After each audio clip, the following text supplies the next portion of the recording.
My name is Professor Yuliya Shymko. I'm the head of research at the Department of Organizational Studies and Ethics. So the research that I do is very much related to the ethical issues of the day. And one of these issues is being the broad question of gender.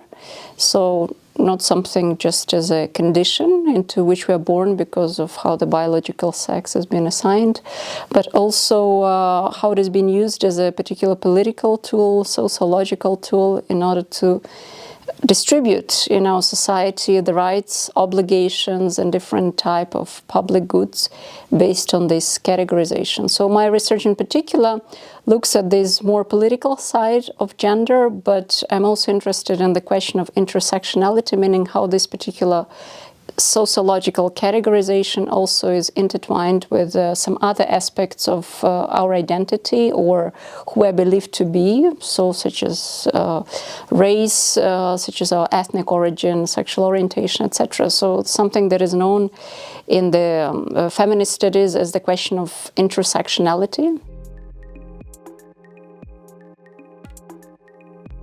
We have a lot of studies of leadership.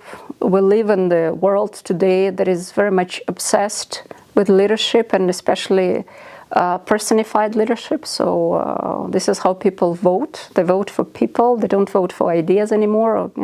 So which is a bit of a, in my view, a sudden degradation of politics. But anyway, leadership always requires these role models. And until recently, all the role models of leaderships that have been proliferated, celebrated, applauded, and put on pedestal were a very masculinist white type. You know, look who's going to save the world. They're all these white men. And what I try to challenge, and this is where I believe impact can be done, I try to challenge these preconceived ideas of what leadership is and how it should be personified. So, and based on some empirical studies that we do, for example, around female and feminist movements in countries like India, for example, in countries like Brazil, you bring into the classroom and you say, well, this is leadership actually. This is a very different style of leadership. This is much more inclusive. It is based on different values, etc. So in this sense, the impact can be produced by just changing this paradigm and taking for granted ideas of what leadership, how it should be incarnated, how it should be done, and these very inculcated associations with who can be the leader. You had an amazing filmmaker from Hungary who was already making extremely provocative and politically charged feminist movies. Her name was Meszaros Marta, and she's very autobiographical because as a child she was brought to the Soviet Union. Before the Second World War, her parents were killed there, and she ended up being brought up in this very indoctrinated way.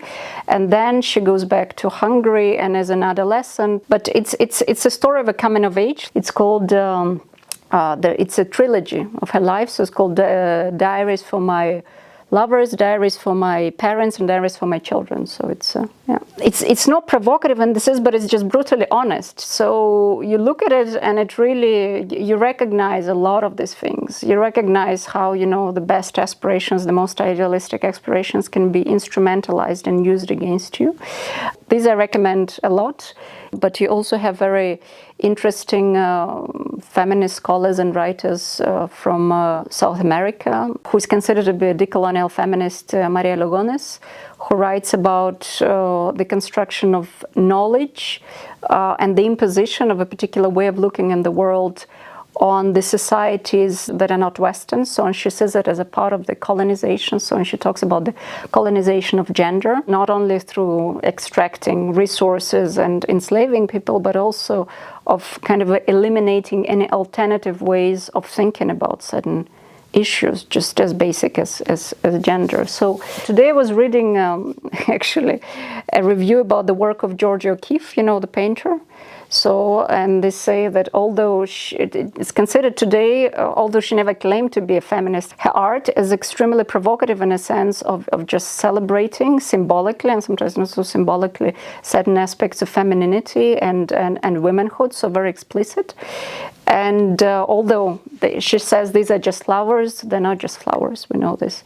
So this can be also quite, I think, refreshing. Yeah?